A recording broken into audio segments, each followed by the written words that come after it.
Hi everyone, so final video review for this week is for Protecting the Lady by Amanda Radley. If you want to check out my review, I have just posted that. So if you're on YouTube, there's a link in the description below, and if you're on Facebook or on my blog, then there is a link within the post. And this is the video review. So Protecting the Lady by Amanda Radley. I really want Eve to come and protect me. She was amazing.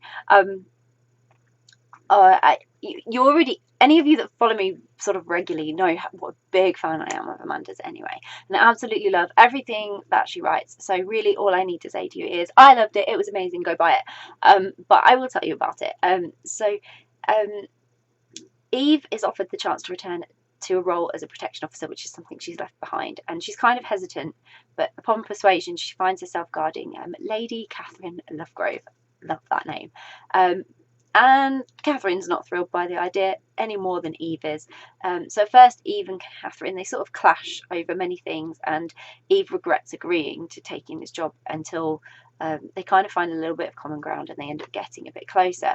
But when that threat of danger comes a little bit too close to home for Catherine and for Eve, Eve starts to realise that she'd kind of do anything to protect Catherine, but it's like at what costs. So as usual, like I say, I'm a big Amanda Radley fan, so I just adored this. I knew it was going to tick all the boxes for what I've come to know and love for Amanda's stories, and it did. It fitted what when I pick up an Amanda Radley book, I have an expectation, and Amanda met those expectations with this story as usual. So it wasn't quite the story I expected, but I love the element of surprise that it didn't fit the stereotypical bodyguard type of story.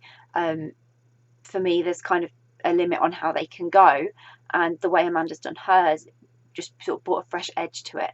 So what was most important about this story is to stress that although it has a romance element, again, that doesn't overtake the story, and again, that's what I love about Amanda's books. They tell a story in a simple way. It's really easy for you to understand, it's really easy for you to follow, you understand everything that's going on, and it's just nice.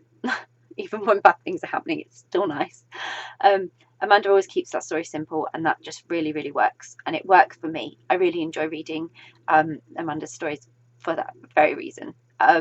But Catherine and Eve, they work so well as a team. They had this little bit of tension at first, and I didn't sense too much of it when they were like together. But you really got it from their character perspectives, because they were both sort of making assumptions and surmising about one another, and they didn't really feel comfortable with one another's presence, because Catherine wanted her freedom and her independence no matter what was at stake, and Eve sort of felt a bit forced to be there, but it has all these professional sort of elements to her that demand that she does her job well, and that she's agreed, so she will keep her word. But for me, I think that really worked, because often that's what happens, isn't it? You tell yourself that you don't like someone, or they don't like you, because of a situation or something you've learned about them, and then it's just not the case, and then one day you end up talking to each other and you're like, I thought you hated me, or oh, I thought you didn't like me, or I thought you were like this, and then you realise they're not the person you thought they were anyway. And I love that. That's exactly what happens here with Catherine and Eve. They sort of have both made an assumption outside of the situation, then within the situation, and then have had to have something bring them together for them to realise that it's not quite as bad as they thought. So I really love that, and I love when that gets sort of portrayed, because it's so typical of life. But Eve, she's really loyal, really professional, always. Nothing stood in the way of that. She knew her job. She knew when to take a step back. She knew when things were evolving or changing, and that she needed to do something. And so she put a lot of pressure on herself. But that's exactly the qualities needed for someone in her line of work, in her position. So it was quite, it lent well to the type of character and person she was. And then quite often, again, with Catherine, she's the one who really surprised me, because people who have those sort of titles, or are high society or high profile, they whether it be because of family, career, whatever reason it might be, they're either overbearing because they don't really rein in their own self-importance, or they have to front things out, like Catherine. She's not keen on what her status says about her, but she's more humble, and that was quite refreshing as well, because the more you learn about Catherine, And the more Eve learned about Catherine as well, you realise that Catherine wasn't quite the person that Eve had assumed she would be bodyguarding or taking care of, if you like, or watching out for. So there was so much about Catherine to be admired and adored, and once you get to know her, I know you all love her as much as I did. She was an absolutely fantastic character.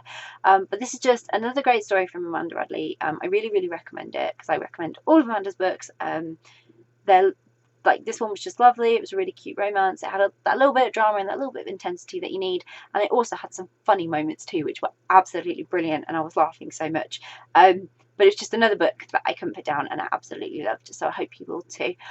I will pop a link in the description so you can go and grab a copy of Protecting the Lady by Amanda Radley, which I really, really hope you will. If you've read Protecting the Lady, I would love to hear your thoughts. Please comment below. Please let me know what you thought of the story. If you haven't read it yet, but it's on you to be read list, you're planning to read it, or you're now intrigued and thinking, I need to read that, again, it would be great to hear from you. So please comment below. Please let us know what's on your reading list. And if you do read it, I hope you enjoy it. Bye!